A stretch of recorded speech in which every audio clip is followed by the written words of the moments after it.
Welcome, my name is Ben Meck. Today we are interviewing Peter Van Buren. Thank you for joining us. Pleasure. All right, I guess we'll start right off the bat. So exactly where are you from, sir? I was born in New York City, but I actually grew up in Ohio, so I've covered some territory. That's a bit of a stretch. Well, you know, try to get both sides of things. So then you went to college where? I graduated twice from Ohio State University, undergrad and then graduate school. Amazingly, my undergrad was in cinema. Oh, really? And my graduate school was in education. So it makes perfect sense that I ended up working for the State Department as a diplomat. Was there any focus with your cinema and then your education? I was a very unfocused student in general. I think the thing that really changed my life and kind of led me into the career that I ended up in was in graduate school. My focus in education was on creative behavior and how you actually can teach children to be more creative. I mean, there's obviously kids who were born with it, and there's people who sort of actively repel it. But for the majority of children, you want to find ways to enhance their creative behavior. And that was my area. And at the time, Japanese education was under a spotlight here in the United States, and there were many people actually calling for American education to be changed to be more like that in Japan.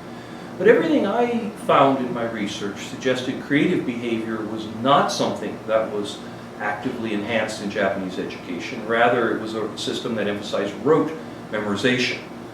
I wrote to the Japanese embassy to learn more about this, and I ended up getting something similar to a Fulbright scholarship sponsored by the Japanese government to go to Japan and study this type of thing. I wrote my thesis on this issue and had a chance to live in Japan for 2 years.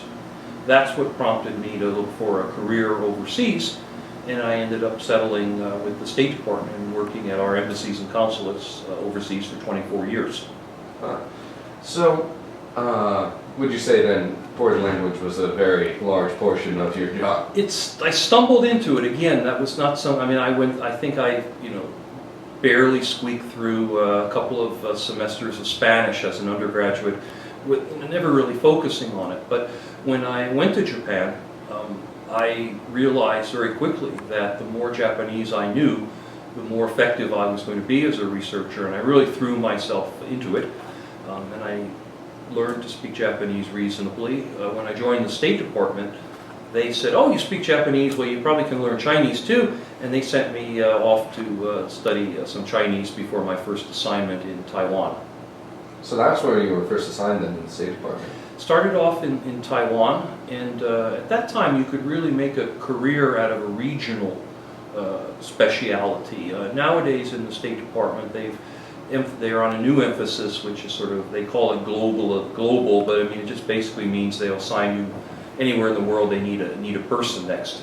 But my career bounced around Asia. I served in Taiwan, Japan twice, Korea, Hong Kong, some long stints, temporary stints in Beijing. So I covered a lot of area in Asia, and it was good for me, and it was good for the State Department, because there's interrelationships between all those countries, economically, politically, there's frictions between them, and understanding both sides enabled me to represent the United States very effectively when it came time to kind of interpret between China and Japan, for example.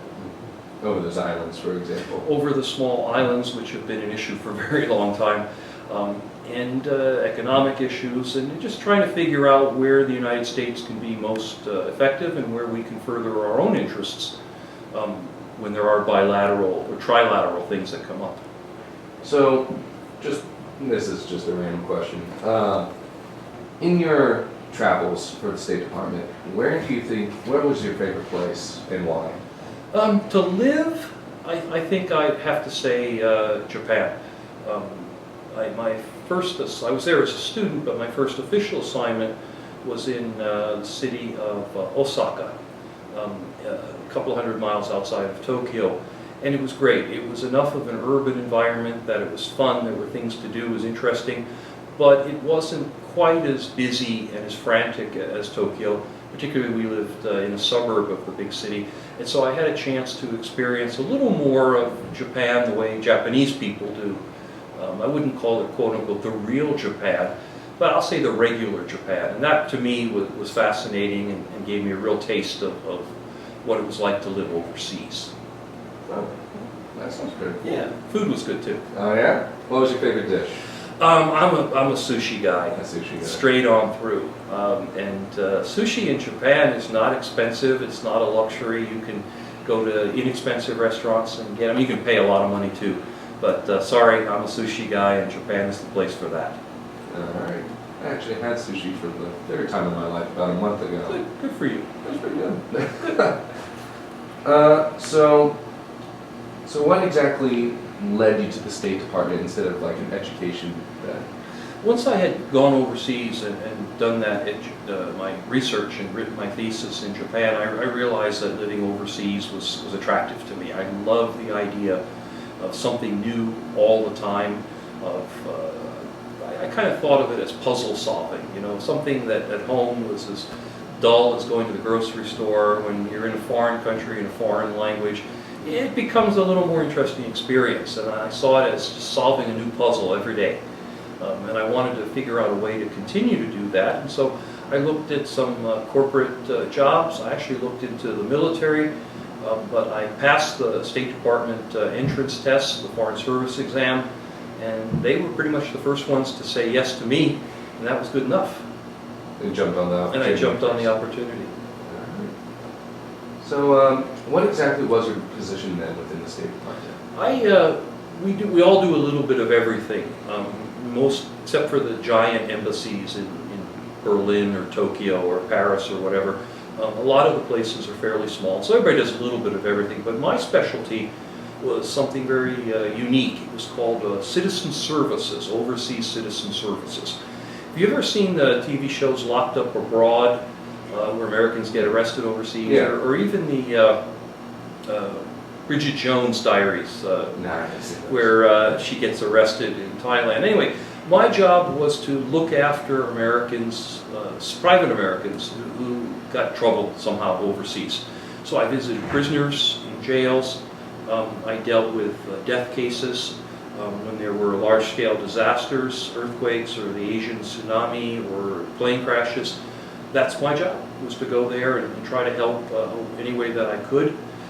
On more mundane days, we issued passports, and I registered births and did things like that. So it was fascinating work to me, because you were involved in people's lives. Nobody ever came in and said, "I'm having a great day, just stop by to say hello." I only got involved when sort of most other things failed, but it gave me an entree into places that even other diplomats never went: prisons and jails and hospitals and morgues and whatever. So to me, it was the same kind of thing as going to the supermarket when I couldn't speak the language. It was a puzzle every day that needed to be solved. Something different every day. You could not ever challenge the American citizenry for the ability to get into creative trouble overseas. I don't find that hard to believe at No. all. So, what inspired you to write your books? I had, the first book I wrote, We Meant Well, was not something I set out to write. I set out to spend a year in Iraq as part of the reconstruction work there during the second Gulf War, when the United States invaded. And the State Department had a large presence that was charged with fixing things, thus supposedly taking away people's impetus to become terrorists or do bad things, and they'd have jobs and schools and roads and things. And I was sent out there to help do all that, build it and supervise it and organize it. The problem is that I very quickly realized we were not accomplishing any of that. In fact, what we were doing was both wasting money on things that didn't need to be done and actually harming the Iraqis that we were supposed to help by driving up prices, by misallocating resources, and by encouraging a lot of Iraqis to interact with us in bad ways, to try to figure out how to get money out of us rather than to figure out what was best for their communities. This kind of reached inside of me and caused my conscience to start to call to me and say, you need to tell people about this, because what the government is saying at home through the media is not what's really happening here on the ground. They're lying. And I felt that more and more that I was participating in the lie, and I decided that I needed to speak out. I didn't initially intend to write a book. I thought I could go through channels and get things changed. That failed, and I realized the only way I could do this was to bring my case to people directly, and so I wrote a book about it. And why did you choose a book instead of other forms of media, instead of going to the press or having a journalist write it or such? You know, it never really occurred to me to go to the press, and I don't really have a good reason why. I suspect partially in 2010, when I started this writing, the whole idea of leaking and things was less, I guess, popular. I don't know. It didn't seem to happen as often as maybe it does now. The other thing is that I really wanted to tell the story the way I wanted to tell the story, which was with a bit of humor, a little bit of sarcasm maybe, but seriously at the same time. And I didn't imagine that a journalist could sort of interview me and get all that.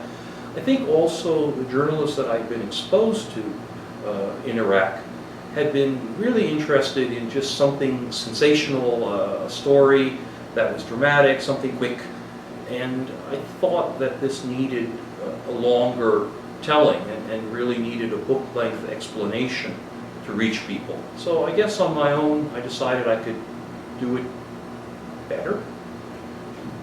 Well, from what I've read, it's very humorous, but yet it really drives a point. You know, I read it too. It's not bad. A couple of slow parts, but I've had a word with the author. I like the chicken farm part. Yeah. You know, originally the first draft of the book was very serious. It was almost academic. There were footnotes and all sorts of things like that. And it probably would not have really made much of an impact. The editor who got a hold of it said, you know, this part is kind of funny. I forgot which part she had focused on. She said, can you write more like that? I said, I guess so. And with her coaching, the side of me, the real me, the way, the voice I speak in, the way I interact with life, I think came out more in this. So, like I said, humor, some sarcasm, but serious at the same time. It's more personal. I think, you know, I don't want to sound arrogant, but yeah, I mean, that's what I wanted to do, because I wanted people to know what happened there. And I didn't, when the original draft, the academic version, you know, would have gotten into a university library here, a professor's desk there, but it never really would have reached the American taxpayers whose money was being wasted on all this. And I wanted to talk to a broader audience, and it turned out that a little bit of humor was the vehicle to do that. People reacted well to that, and they stayed around for the serious parts. So, can you tell us more about your second book, Ghosts of Tom Joad? Tom Joad, Ghosts of Tom Joad, is subtitled Story of the 99%. And it is a fictionalized version of the last 50 or so years of American economic history. That sounds very dry, and it was. And again, I seem obligated to write a boring first draft and then try to make it more interesting after that. It's not a very efficient way to write a book. And so I decided if I set this story inside a fictional family, primarily a father and his son, it'd be more interesting. I had a little more leeway to put in some kind of more exciting bits, and a couple of love scenes and kind of a sexy part too.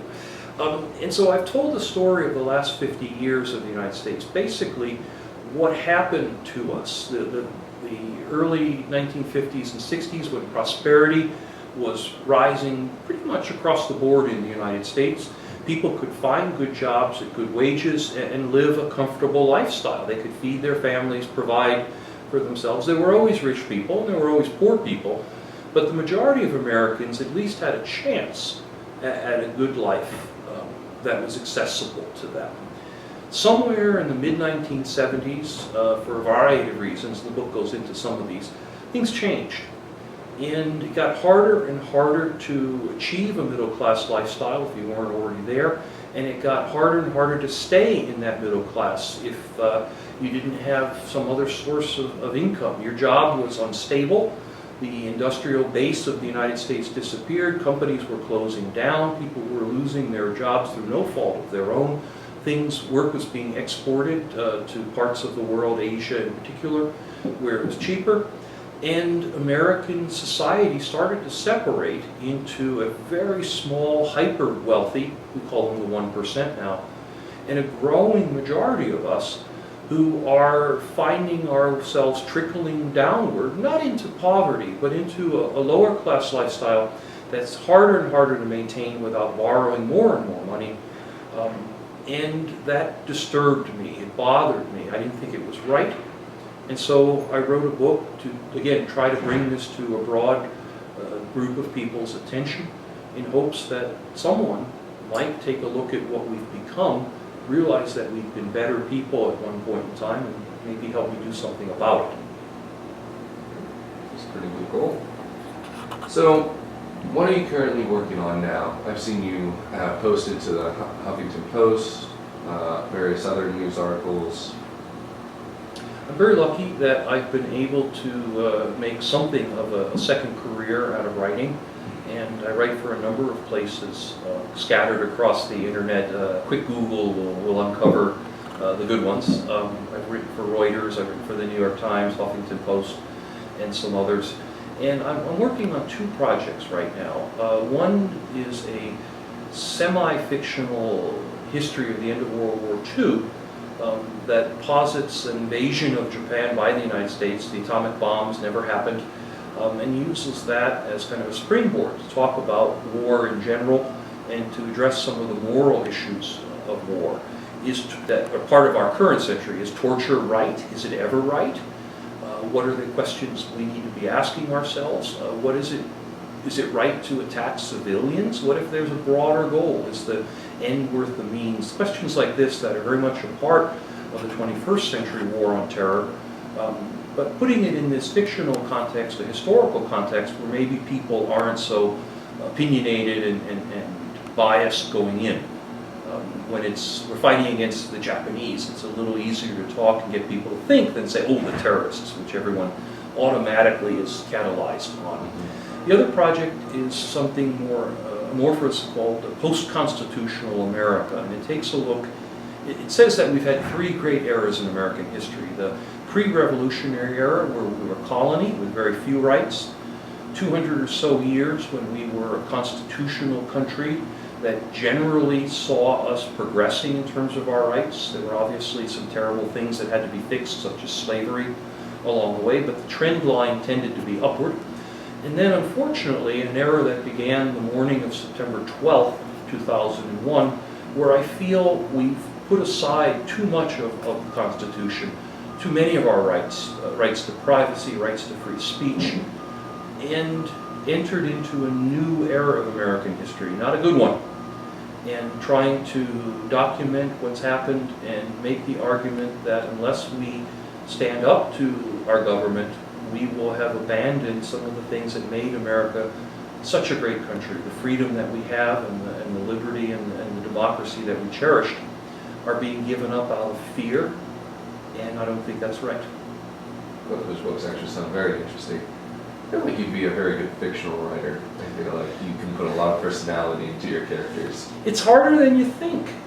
Writing nonfiction, you just kind of say what happened. You know, this guy walked into the room and he said this, and as long as you remember everything, you just kind of write it down. Fiction is much harder. You start looking at that blank piece of paper and say, well, what room? What guy? What did he say? I kind of try to cheat a little bit by, I'll call it fiction light. Everything I'm talking about the economy in Ghosts of Tom Joad is absolutely true, but rather than saying this happened in Pittsburgh, this happened in the suburbs of Baltimore, I put it in a fictional town and let it happen to a fictional family. So I'm kind of cheating on the full fiction. I'm not inventing a boy wizard who goes away and learns wizarding confronting the great evil. That's a good idea for a book too. Maybe, I don't know, it Might might have be a been- little played out Someone now. might have done that one already. So, my last question is, to students that are studying international studies, international law, global things in general, what kind of advice would you advise them? I think a couple of points I want to make. First is to be very aware that there are many non-governmental ways that you can work in international relations. And while government is right for some people, it may not be right for everyone, and please do consider all of those options. Non-governmental organizations, the UN, whatever exists outside of government. Keep those options open. I think the other applies to anyone who wants to touch anything international-wise, and that is to remember that it is not a chessboard. There's not any such thing as a unilateral move or even a bilateral move, and there are no rules. Everything you do affects everything else. When you make one move, when you interact with country X, country A, B, C, D, and all the others are affected in some way and will act and react. What you think is a one-on-one deal isn't. Where you think there's a rule that governs something, whether that's a rule of international law or a rule of even common sense, no, it doesn't. People act in unpredictable ways, countries act on their own self-interests, whatever those might be, and you should never, ever presume you understand completely the ramifications of what you're doing or how what you do will resound throughout the world or throughout history. So be very careful when you take any steps in the international environment. All right, well, thank you very much for joining us here today. My pleasure. It was great talking to you. Thank you very much. Take care.